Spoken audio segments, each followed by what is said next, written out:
Thank you very much, Mr. Chairman, and welcome, Mr. Secretary. This is our first substantive hearing dealing with the devastating actions that the Trump administration has taken in the first 3 months of 2025, actions planned and predicted by Project 2025. I look forward to having more such hearings with other agencies under our jurisdiction, especially the principles of DOGE, OMB, GSA, and OPM, which are having such profoundly negative impact on our country. What we've seen in the first 100 days of this administration is unprecedented, and so the polls tell us, disturbing to the American people. An irresponsible, incoherent tariff policy has plunged the Americans and global economies into chaos. These past 3 months, the American economy shrank for the first time since the final days of the pandemic. The stock market fell more in the first 100 days of the Trump administration than in the first 100 days of any presidency in the past half century. Consumer confidence is at its lowest since May of 2020, the height of COVID-19. That uncertainty has also rattled the bond market, with investors dangerously starting to doubt the full faith and credit of the United States. Most importantly, Americans are hurting. Families see their costs going up. Retirees watch their life savings losing value. Small business owners and farmers risk going under as they struggle to navigate ever-changing tariffs. Our economy is in chaos, and so I think is our government. Donald Trump, Russell Vought, and Elon Musk are orchestrating an illegal purge of our federal employees. They clearly had a lot of ideas on how to remove these people and dismantle these programs as quickly as possible. Sadly, they had no clue, in my view, as to the devastating consequences of their actions on our country, our government, our allies, and the professionals we rely on to serve the American people. I am particularly concerned about the Internal Revenue Service, which has been severely understaffed and underfunded for decades. So far, the Trump administration has forced the IRS to cut as many as 11,443 employees, or over 11% of its staff. That includes 6,700 workers who were fired at the height of this most recent tax session.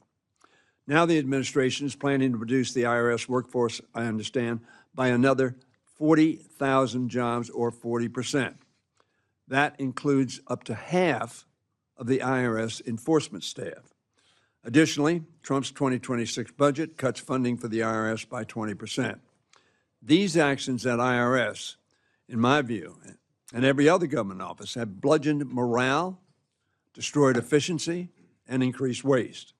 Cutting back on IRS enforcement makes it easier for the wealthiest individuals and corporations to cheat on their taxes and get out of paying what they owe. That, of course, increases what others pay and explodes the deficit. As the President and congressional Republicans undermine the ability to enforce our existing tax code, they are also pursuing massive tax cuts for the wealthiest among us. Furthermore, DOGE operatives are rifling through IRS databases that contain Americans' sensitive information, including their financial history, Social Security numbers, immigration status, and more. The story is the same across the federal government. Americans are reeling from this uncertainty in their economy and in their government. They need answers. More than that, they need an adult in the room.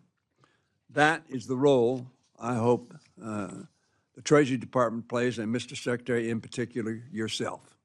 The economy and markets do not lie.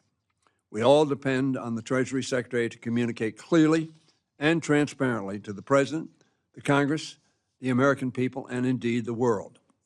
I've mentioned tariffs and the IRS, but I'm also eager to hear, Mr. Secretary, from you about our economic approach to the Russian-Ukraine war, especially in light of last week's mineral deal and recent questions about our sanctions regime on Russia.